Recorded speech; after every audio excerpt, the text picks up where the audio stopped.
Well, we are live, ladies and gentlemen, boys and girls. Welcome to another episode of Aura 8. And today we have the founder of CoinEasy. Buddy, how you doing and what's happening? Oh, really good. Thank you for inviting us. My name is Jaden from CoinEasy. Just introduce ourselves. We are a Web3 education platform and South Korea go-to-market. Great. Tell us something more about South Korea. Like is the market accepting? Are the people bent towards exploring crypto? How's the entire scene there? And the reason why I ask you this is because amongst all the places that I've been to in Southeast Asia, I haven't yet been to South Korea, and Seoul is a place that I really want to visit. So tell us how's the ecosystem there? Oh yeah, so Korea is one of the biggest crypto market in the world. Number one crypto fiat pair is dollar, obviously, and then number two is Korea won, our local currency in the world, top two in terms of the pair fiat pair. So it's really big market and people trading a lot, and daily, like I think it's over like $3 billion per day, the trading volume. And last year we did like over $400 billion of volume last year in crypto. So it's really huge market in general. Interesting. And how are the taxes there? Because uh, most of the countries we kind of know about, but very keen to know what is South Korea's taxes there. So for now, crypto tax is zero, which is really Oh attractive. wow! Yeah, and we plan our government plan to tax crypto next year, January 1st, but it's still people still kind of considering because the crypto market is down a bit right now, but it got better now. But in the past few weeks, people really complain about like we don't gain anything, so why you want to tax that last next year? So it's still like kind of on progress. Got it. And well, I don't know if this question is polite or not, but you can tell me: is North Korea more crypto savvy or South Korea? Because all the hacks that we are seeing is from North Korea. So Yeah. tell us that. I mean the hacking side, the developer side, much better. I think. I think they're number one in the world. So True. I think they are really grateful for like DeFi protocol to build their whatever missile they are making. It's crazy. And let's understand that the way things are working in South Korea, how has the education happened? For example, in Dubai, everybody understands at least what is Bitcoin. It's a cryptocurrency. Most of them understand USDT. A few understand Ethereum. In India, because we are massive in numbers, and majority of our population is very young, the understanding is far more better given to in different parts and pockets of the world. How is it in South Korea? Like, does a 10th standard boy or a 10th grade boy knows what Bitcoin is? Because in India, most probably they do.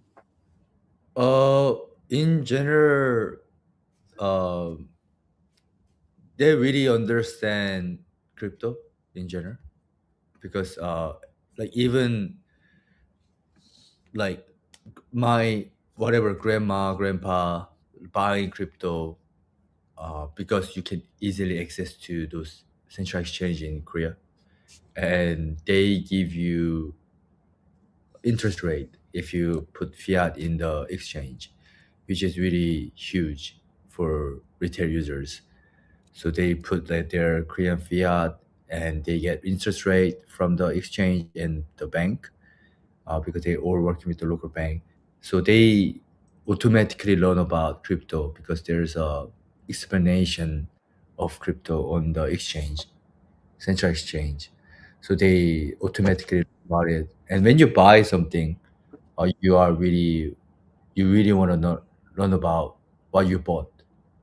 So in general, people really understand what is Bitcoin, Ethereum, stablecoin, because on the news, the daily news, they really like mention about a lot what is stablecoin, what it does, and things like that. Got it. And how is the entire market shaping up? Like, is the government bringing out laws? Is there another vara there, which is, you know, somebody to give out permissions? What is happening there? Like using crypto in general. No, I mean, is the government going ahead and uh, how is the government working on the compliance bit? I think they really wanna kind of do middle, because if you do too much and Mm. you kind of uh, like kill the industry, so they try their best to kind of flexible at the same time they want to do really compliance. So yeah, that's why all the foreign central exchange want to enter Korea market. They either like invest on the Korea exchange, like for example OKX, they invest on Korea exchange over like 90% or seventy Oh, wow. percent or something like that, over 70% I think. So like, and Binance they also heavily invest on Gopax, and which is about top five Korea exchange. Like they kind of like, or like A16Z or a strategy, they come to Korea and they open their own business, Korea business there. So yeah, I think they really try the best to like, you if you want to do business in Korea, you need to set up business in Korea. Very interesting. And for a lot of people, like in Dubai, we have Token 2049, we have Blockchain Live, we have a lot of interesting events in this part of the world. But what about in Korea? Like, what are the best events in Korea other than Korea Blockchain Week that we all know? I think one other is like Builder Asia, which is around like April. We did also EasyCon during that time. So we try our best to next Korea Blockchain Week as a EasyCon. CoinEasy, our own side events, EasyCon. We did all the world over 2 years for our own events, and we try our best to do our own events. So yeah, I think those things are few list in Korea. Nice. And I was just reading that South Korea uses a dual framework, the Act on Reporting and Using Specified Financial Transaction Information. Uh, how does this work? Can you break this down for the viewers who are interested to know more about the South Korean market and who can get in touch with you? Oh, which parts? Can you repeat? I was talking about South Korea uses a dual framework, the Act on Reporting and Using Specified Financial Transaction Information for VASP registration and AML, plus the Act on Protection of Virtual Asset Users. So, when a company wants to get into Korea, how is this framework going to affect them? I mean that's really tough. Like all those uh, foreign company, they like global central exchange, they need to get all those license and then also travel rule and everything. So they're really checking a lot of like ML and like what you mentioned above. So it's really tight, because I think Korea Exchange, they also have in Korea we have also have a kimchi premium and other things you can arbitrage. So a lot of people want to enter Korea market and trading, but we are really there's a lot of like gaps to tap into Korea market. All right. So, if a wallet wants to enter Korea market, what do you think they should do the first thing to enter into Korean market? Like, they should get into like side events or sponsor like a major event? How should one start building the community in Korea? I mean, building community in Korea is so important. So because all the central exchange, they wanna check those projects they are skin in the game, and also doing the side events really good because people will think that you are also skin in the game. If you show your face to the committee and talk to the people and get all those questions and things like that, I think it's really important. And yeah, I mean, in general, like if you are a decentralized platform, you can do business in Korea if you're not Korean. So yeah, I mean, it's kind of like complicated, but if you are a decentralized platform, the founder and team is are Korean, they can provide those service, and then Korean users can access to those like decentralized finance or lending protocol or anything like that. They can access to those service. Since you mentioned Kimchi Premium, can you break that down for us? Like for our users, what is Kimchi Premium? Kimchi premiums, there is a different price difference between global and Korea exchange. So if, for Okay. example, like Bitcoin, like 100K in global, and sometimes in Korea there's more demand. In general, like we have 1 or 2% premium, and sometimes less demand, we have minus like premium. So yeah, it really depends. But these days, Korean trader came back from Korean stock market to Korea crypto market. So there's a kimchi premium at the moment. So basically more expensive than global market buying crypto in Korea. Okay. Uh, in India, we have a similar thing. We pay a premium on USDT.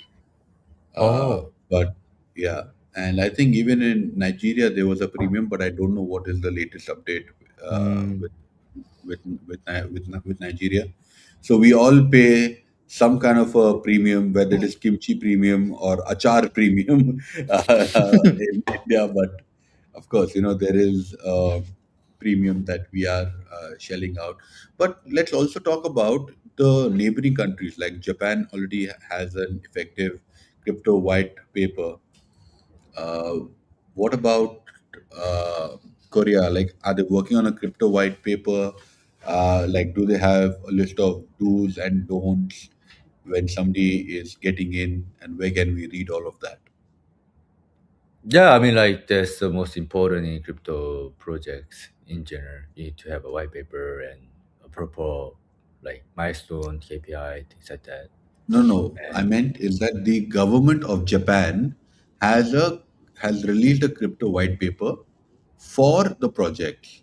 So similarly, has South Korea done something similar, like guidelines for crypto projects? yeah, we do. But Okay, I think I think every country has it, but uh, I think it's really still even the U.S. market hasn't passed the Clarity Act, so I think everyone is still waiting for those moments. So every big company can come and they can push with the like proper guideline. I think everything before that, everything is kind of gray zone, to be honest. okay. And Even are you even though aware they of have the? it, yeah. Sorry, go ahead. Even though they have it, still US is a lead of the market, if, Absolutely. crypto and everything. Yeah, so I think after Clarity Act, I think everything will be really straightforward and no confusion and everything. Right. And can you break down what is the residency process if somebody wants to come to Korea and build for the Korea audience? Uh, how how much does it approximately take to register a company? How long does it take for them to get all the details, like in terms of like the residency? Do you know about that? I mean, I'm a like residents there, but as a foreigners, I'm not sure about the process. But yeah, if I know, I will share with you like after this podcast. Sure. Sure. And what do you think of Bitcoin right now? With the, I think it just hit $80,000 some time ago. What is your take on Bitcoin? Have we officially entered the bull market, or where do you think we are right now?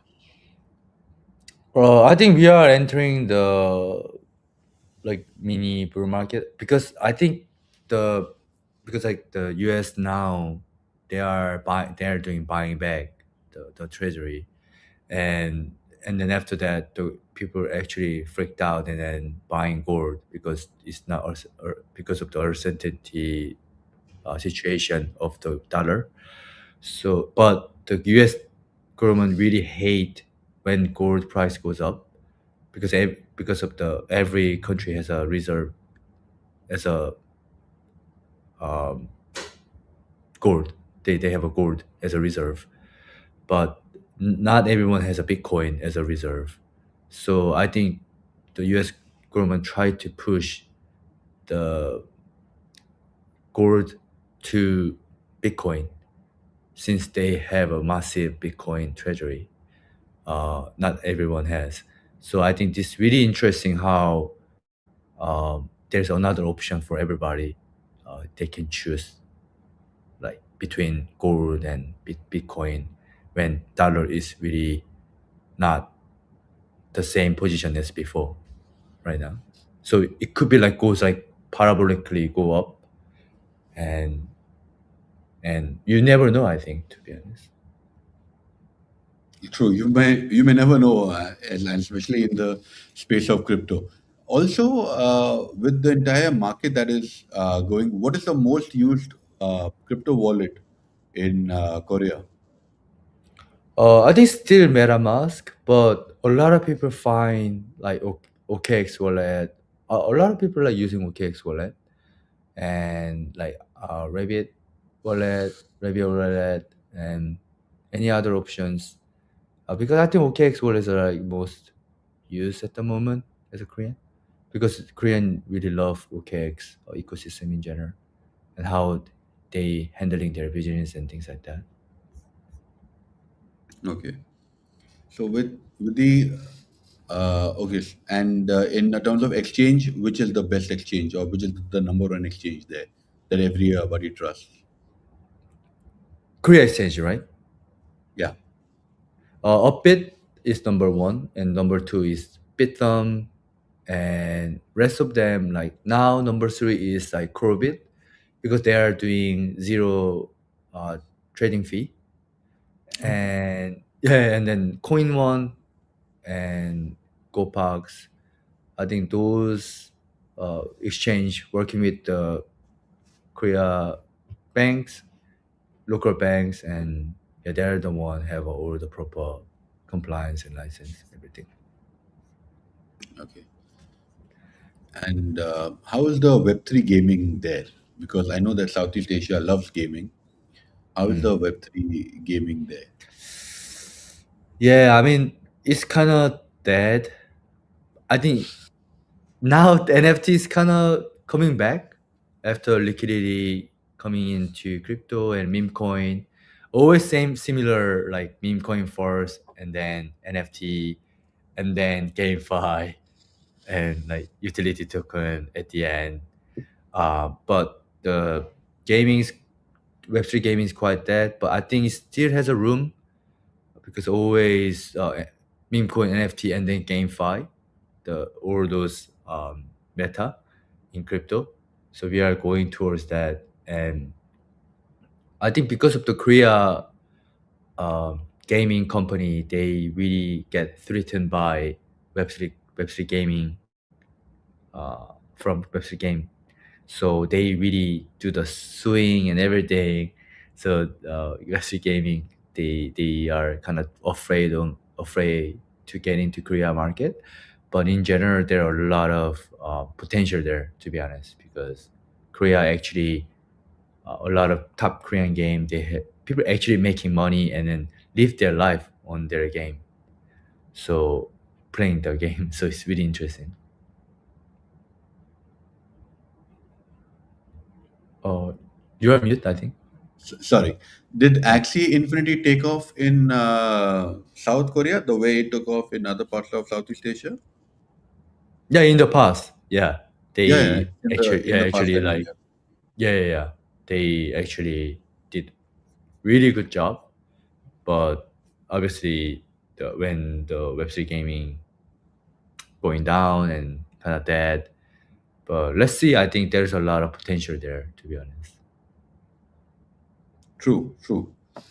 And what is the entire uh, notion of people, right? Because uh, in terms of the way South Korean market is, like, what is in the what is the average salary of a Korean?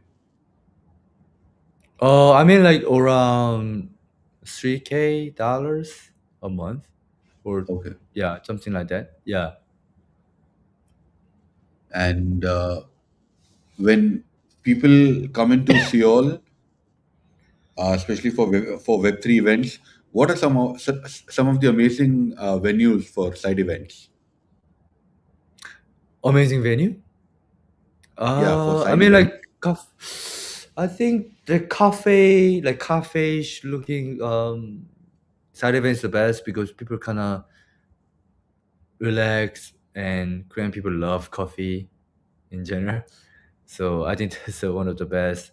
And not too big because kind of like as a side event, it's kind of like awkward if there are not many people there.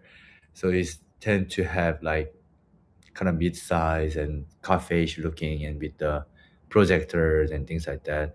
So it'll be much more cozy and comfortable environment. I think that those are really good choice. Interest, nice. And with overall everything that is going on in Web3, are you a happy person? Are you happy the way things are growing in Web3, or do you think that we need to do better, or where do you think we should do better?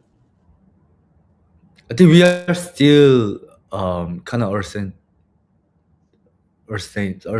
like the builders and users they don't know what to use, where to use the crypto. So we need to kind of have a really good sample, like for example, payment or like anything straightforward and simple UI UX as a Web2 application. And also there we need to kind of like at the beginning we need to kind of sponsor the gas fees so users can easily just use it without thinking of like top up the gas, Ethereum or Solana, any gas token, and use the products. I think that's the most like kind of I want to change as a Web3 products, and also lack of education because there's so many place to learn, but the information is really fragmented. So that's how we want to solve as well. Like make it gather all those information and people can easily learn about Web3 and easy to use those platforms. And I think that's really cool way to solve those onboarding process uh, for Web3 users. And please tell us, what have you been doing in this space? What efforts have you been putting up? Tell us all of that, all the amazing work that you have done in the past and in the future. What plans do you have? So we are solving those fragmentation problem of the information in Web3. So we provide Web3 curriculum for users, zero to end. So how to set up the wallet and what is order book and how to use decentralized exchange and lending protocol, buying stocks on on-chain, things like that, actually helping their life in real life, who cannot access to bank or better financial instrument in Web3 they are looking for. So those things that we have been solving, and also we do a lot of due diligence for users in terms of the choosing the projects and good project. We bring the good projects to Korea market, and they experience those great platform. And yeah, I mean those things are really we actually solving the problem in Korea because a lot of people don't know where to invest or what to use and what projects they need to look into. So those things are we are really helping a lot of people over 5 years. And what is some of the questions that I've missed asking you that you think is important for people to know about? I mean, we are building a lot these days since our since the bear market. We are building a lot, like our application, mobile application. Everyone can easily learn about Web3, and also we launch a lot of products on Toast, which is the biggest fintech in Korea. So we collaborate with them and launch the um, application. People can measure how leverage they are using, and they can see the market condition, and they can increase or decrease their leverage they are using. Because in Korea, there are a lot of people got affected by the leverage trading on stock market. So that's why we providing those leverage indicator for users so they can protect their money and things like that. Sounds good. Yeah, Jaden, thank you so much for your time. And are you in Dubai? If you're Dubai, I would love to meet up with you. Yeah, Um, yeah, yeah. thank you so Okay, great. Then please send me a message on WhatsApp and we'll connect. It was amazing speaking with you. Thank you so much for your time. And we'll do more interesting things together in the future also. Yeah. Thank you for the podcast. Thank you. Thank you.